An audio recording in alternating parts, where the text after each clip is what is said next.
Assalamualaikum warahmatullahi wabarakatuh. Perkenalkan, nama saya Fibina Esari dengan NPM 227064516076. Saya di sini ingin menjelaskan tentang tugas kuliah 2 sebelum UAS, mata kuliah Statistika dan Probabilitas R03 dengan dosen pengampunya itu Ibu Iradiana Solihatin, SSI, MMSI. Saya berasal dari Prodi Informatika, Fakultas Teknologi Komunikasi dan Informatika. Untuk soalnya itu adalah buatlah 50 data mentah dari sebuah pengambilan data dan ujilah normalitas data tersebut pada taraf signifikans 0,05%. Kita bakal membuat tabel distribusi frekuensi batas kelas dan menghitung nilai normal standar Z tiap batas kelas. Di sini saya mempunyai 50 data mentah. Mencari banyaknya data itu menggunakan rumus count sama count, terus di blok hasilnya 50. Terus untuk nilai maksimalnya itu 98 dengan rumus maksimal, terus minimalnya itu dengan rumus min yaitu 20. Untuk range-nya, rumusnya maksimal dikurangin minimal itu 98 dikurangin 20 hasilnya 78. Nah, di sini kita kan mau bikin tabel distribusi frekuensi. Kita harus mencari kelas dan panjang kelasnya dulu gitu. Rumus untuk kelasnya itu 1 ditambah 3,33 dikali log n. N itu sama dengan banyaknya data, jadi 50. Hasilnya 6,65. Kita bulatkan menjadi 7. Untuk panjangnya itu rumusnya kelas dibagi range, yaitu 6,65 dibagi 78. Hasilnya 11,71. Dibulatkan menjadi 20.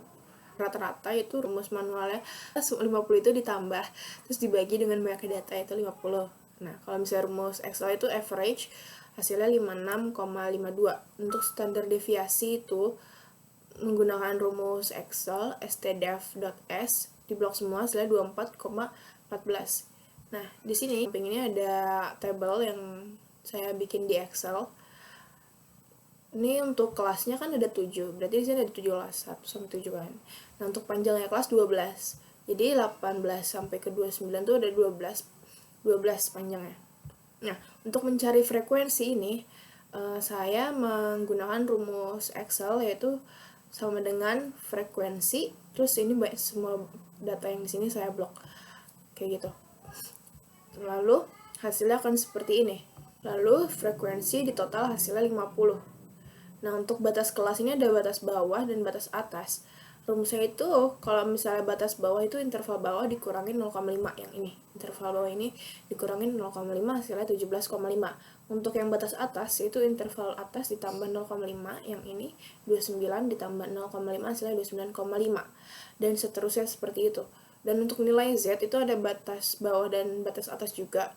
Rumusnya itu Z sama dengan X dikurangin mean dibagi standar deviasi. Nilai Z-nya kan X dikurangin X-nya itu kan 17,5 dikurangin mean itu 56,52 dibagi 24 per 14. 17 dikurangi 56,52 hasil kan minus 39 dibagi 24,14. 17,5 dikurangi 56,52 hasilnya minus 39 di 0,2 terus dibagi 24,14 hasilnya minus 1,62. Nah, hasilnya minus 1,62 untuk yang batas bawah. Untuk yang batas atas sama juga, tapi nilai X-nya kita menggunakan batas atasnya batas kelas. Hasilnya minus 1,12. Lanjut, untuk menghitung luas di bawah kurva normal menggunakan Z-table dan luas tiap kelas interval. Jadi di sini ada luas kurva di bawah kurva normal, ada batas bawahnya juga, ada batas atasnya juga. Jadi di sini kita memerlukan tabel Z-core. Jadi ini di kanan dan di bawah ini merupakan tabel Z-nya. Nah, untuk mencarinya seperti apa? Ini udah saya tandain sebenarnya. Untuk membacanya, untuk di sebelah kiri ini merupakan A, B, dan untuk yang ke atas ini, yang 0 sampai 0,9 ini, itu dibaca C. Jadi, kalau misalnya nilai yang kita punya itu minus 1,62, itu berarti yang A-nya itu 1, B-nya itu 6, C-nya itu 2. Jadi, kita baca yang dari sini, sebelah kiri ini, yang 1,6, minus 1,6. Hasilnya yang di atas ini. Nah, untuk yang belakangnya kan C-nya 2, berarti yang ini. Berarti kita tarik garis, kita temukan titik tengahnya, yaitu 0,6. 0,526 kayak gitu. Nah, selanjutnya yang minus 1,12 itu sama, ini kan minus 1,12, berarti minus 1,1 yang di sebelah kiri, yang duanya di ini. Kita tarik garis, hasilnya 0,1314 gitu. Coba kita baca yang positif. Tadi kan yang negatif. Yang positif tuh yang ini. Yang ini 0,37. 0,3 itu yang AB, berarti yang ini. 7-nya yang C, berarti yang ini. Kita tarik garis. Jadi hasilnya 0,6443 kayak gitu. Nah, untuk luas tiap kelas interval itu rumusnya luas kurva di bawah normal yang BA dikurangin luas di bawah kurva normal yang BB. Berarti 0,1314 dikurangin 0,0526 hasilnya 0,0788 seperti ini. Yang 2 0,2676 nih dikurangin 0,1314, yang ini sama dengan 0,1362, hasilnya seperti ini, dan seterusnya seperti itu. Nah, untuk lanjutannya itu ada menghitung nilai frekuensi ekspektasi atau FE dan menghitung nilai C kuadrat X pangkat 2. Jadi di sini nilai frekuensi ekspektasi FE yang ini, dan untuk F yang nilai C kuadratnya itu yang ini. Jadi kita harus menggunakan rumus FE dikurangin FE pangkat 2 dibagi FE gitu. Nah, untuk nilai frekuensi ekspektasi rumusnya N dikali luas tiap kelas interval. Berarti N-nya kan 50 dikali dengan luas tiap kelas interval yang 0,0788. Berarti 50 dikali 0,0788 hasilnya 3,94. Kayak gini. Dan seterusnya seperti itu. Lalu untuk nilai C kuadratnya, untuk mendapatkan yang ini, rumusnya itu X pangkat 2 sama dengan total dari FO dikurangin FE pangkat 2 dibagi FE. Itu untuk nilai C kuadrat yang X pangkat 2 yang paling bawah ini. Nah, untuk mencari ini, FO dikurangin FE pangkat 2 dibagi FE sama dengan 7 yang frekuensi yang ini, lalu dikurangin dengan FE-nya frekuensi ekspektasi 3,94 pangkatkan 2 dibagi dengan 3,94, yaitu yang FE-nya yang ini juga sama dengan 2,377. Hasilnya seperti ini, dan seterusnya seperti itu. Jika semua data sudah ada, lalu kita hasilkan, kita jumlahkan, hasilnya 10.594. Ini untuk nilai C kuadrat X pangkat 2 gitu. Untuk nilai C kuadrat X pangkat 2 dan membandingkan nilai C kuadrat, hitung dengan tabel serta kesimpulannya sesuai hipotesis.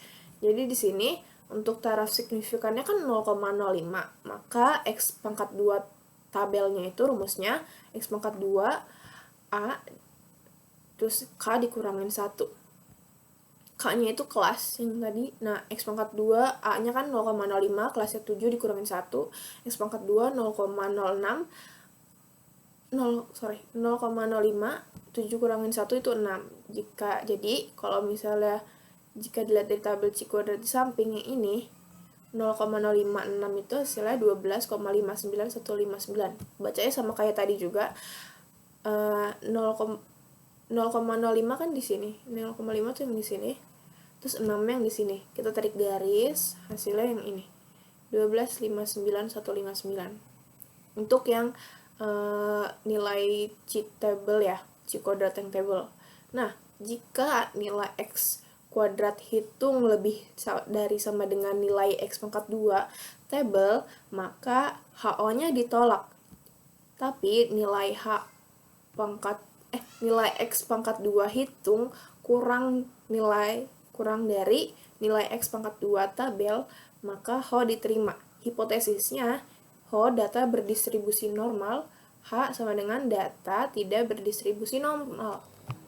Jadi di sini adalah kita bakal ngebandingin.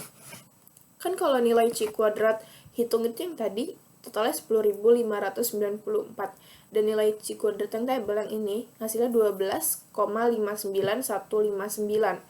Jadi nilai hitung X pangkat 2 kurang dari nilai X pangkat 2 tabel 10,594 kurang dari 12,591, maka Ho diterima. Kesimpulannya, data tersebut berdistribusi normal. Kayak gitu. Next, di sini ada soal lagi untuk uji hipotesis satu arah. Sebuah perusahaan ingin menguji apakah rata-rata waktu pelayanan pelanggan kurang dari 5 menit.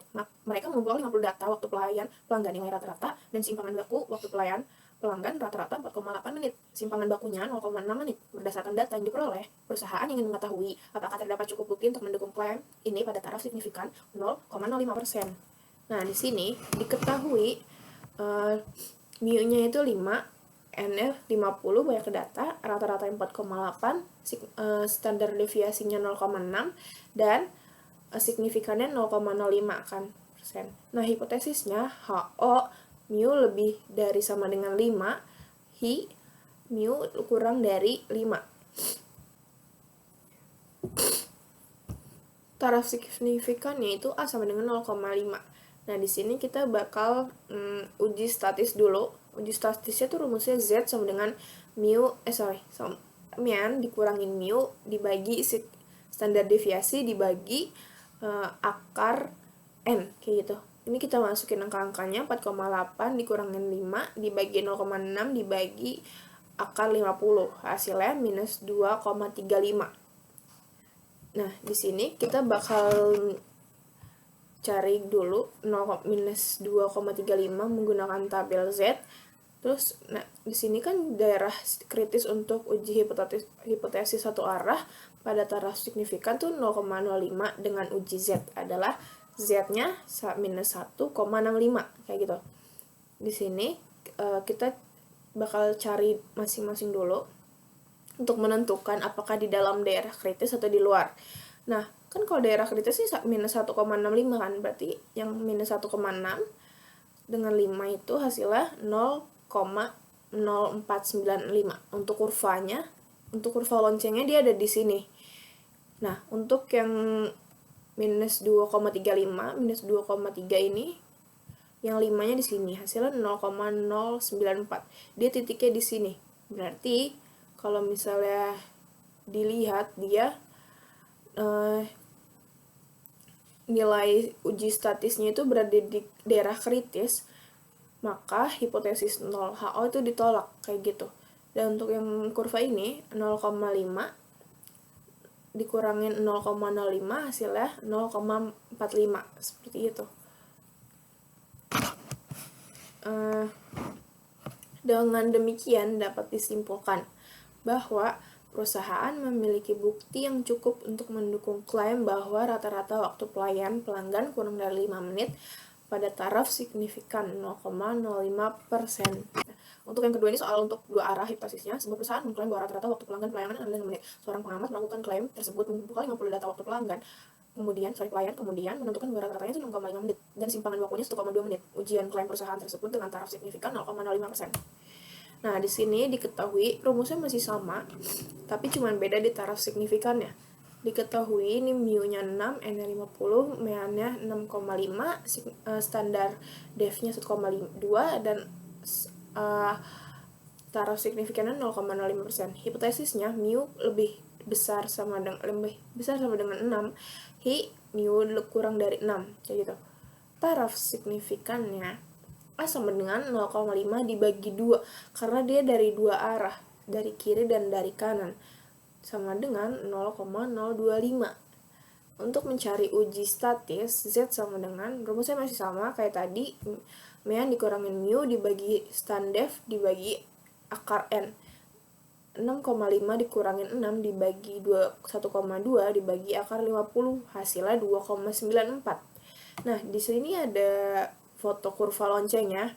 Di sini udah saya cari untuk batas yang biru ini itu merupakan daerah kritis untuk uji hipotesis satu arah pada taraf signifikan 0,5. Jadi Z kurang dari minus 1,96 dari sini. Jadi ini di sebelah kiri yang minus, sebelah kanan yang positif. Nah, karena 2,94 ini ada di sini, ada di luar dari daerah kritis, maka hipotesisnya HO diterima. gitu, hipotesis nolnya diterima. Dengan demikian dapat disimpulkan bahwa perusahaan memiliki bukti yang cukup untuk mendukung klaim bahwa rata-rata waktu pelayan pelanggan tidak kurang dari 6 menit pada taraf signifikan 0,05%. Sekian dari saya. Wassalamualaikum warahmatullahi wabarakatuh. Terima kasih.